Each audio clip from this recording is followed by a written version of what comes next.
NCBF Kids. Welcome to NCBF Kids Online. Welcome to NCBF Kids Online.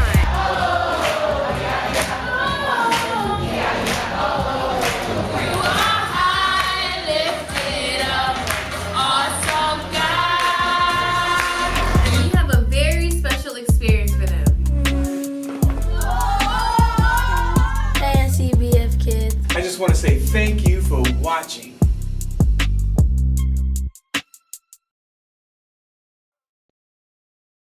Boing, boing, boing, wee. Hey guys, welcome to Story Lab. This week, we're talking about responsibility. While we take a look at this story within another story. Think we should stop monkeying around? Nah, we're having a humping good time. We really need to start the show now. On it.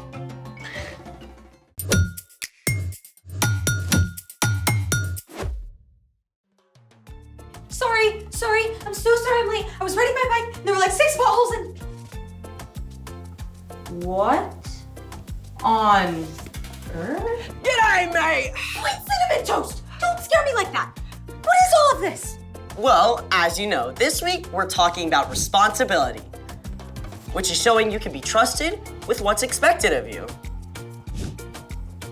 I see. And since you were running late, I decided to do the responsible thing by setting up for the show. Very sweet. But why the balloon animals? Walk with me.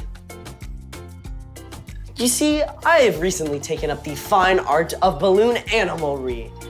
And since I'm clearly awesome at it, I felt like it was my responsibility to share it with the world. Wait, you made all these? Technically, the guy who's teaching me made most of them, but I did make a few, such as... the boa constrictor, the cobra, and my very first creation, the Alaskan bullworm. True work of art. Thanks. Now, what is your favorite animal? Sumatran rhino. Or a dog. One dog coming up.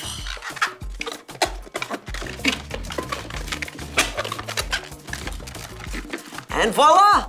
One balloon dog just for you. This is awesome! Thank you so much for sharing your crazy new hobby with us. Yeah, no problem. You know, now that I have a balloon dog, I should probably feed her. How do you feed a balloon dog? Glad you asked. Let's make it. Today, on how to feed your balloon animal, we're doing a little experiment called jumping goo. How can you make goo jump? So glad you asked. For this experiment, you'll need 1/4 cup of cornstarch, 1/4 cup of vegetable oil, a bowl for mixing, a measuring cup, a spoon, and 1 balloon animal. A regular balloon would work too.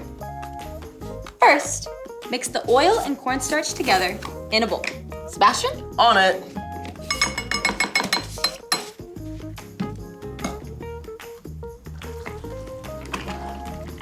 That's some down-home cooking right here.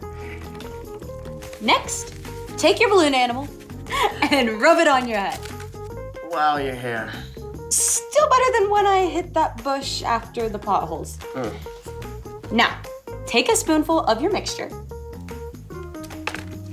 and very slowly move it close to the balloon without touching it.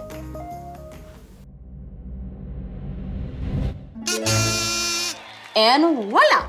All thanks to a little thing called static electricity. Isn't that where you rub your feet on a carpet really fast and shock people? Yes, but there's more to it. When you rub a balloon on your hair, negatively charged electrons from your hair rub onto the balloon. This gives the balloon a negative charge. But what about the jumping goo?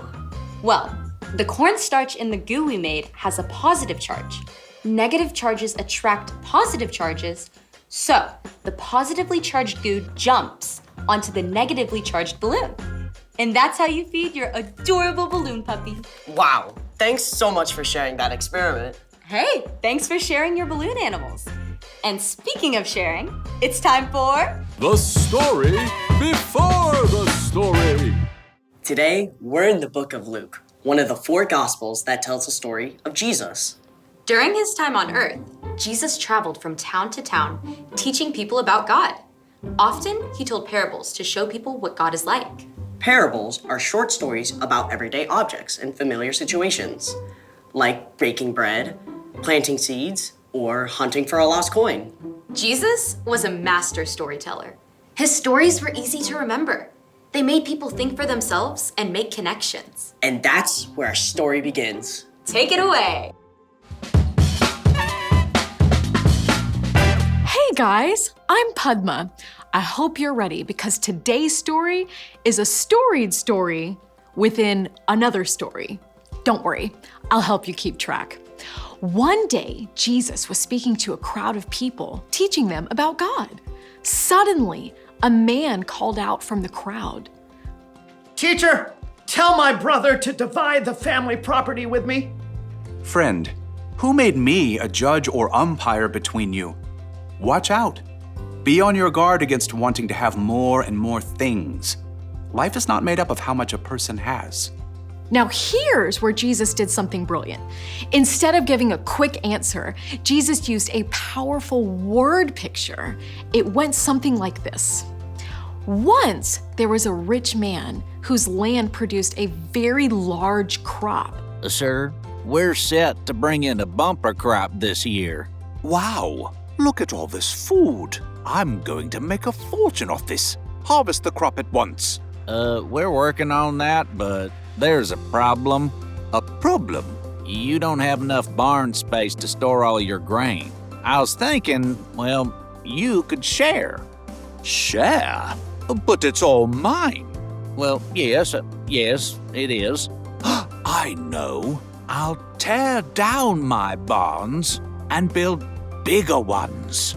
Then I can store all the grain for myself. Oh. Yay me!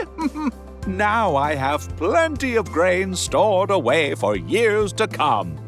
I can take it easy, relax, eat, drink, and party all night long. But as the rich man was thinking these thoughts, God spoke to him. You foolish man. Tonight I will take your life away from you. Then who will get what you have prepared for yourself? No! This story, that's how it will be for whoever stores things away for themselves, but is not rich in the sight of God. It's okay to have nice things, but our stuff should never get in the way of loving God and loving people. Everything we have comes from God, and one of the best ways we can show God's love is by sharing what we've been given. The end.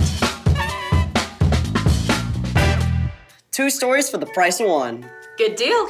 Sometimes the best deal is to give instead of holding on to things yourself. So, what's our part in the story? Whether you have a little or a lot, it all belongs to God. We have the amazing job of using what we've been given to show God's love to others. Like sharing your cookies from lunch. Ooh, or letting someone use your hoodie when they're cold. It might even be saving part of your allowance or birthday money to buy food for people who need it. Yeah, there's this little food pantry box right by my library. Anyone who can give food puts it in the box, and then anyone who needs it can get it. That's awesome. And we can share a lot more than just our stuff. Things like our time. You can share your time by choosing to read to your little brother instead of playing your own game. If you got a big backyard, you can share it with your friends and all play some soccer. You can even share your story. That seems a little big.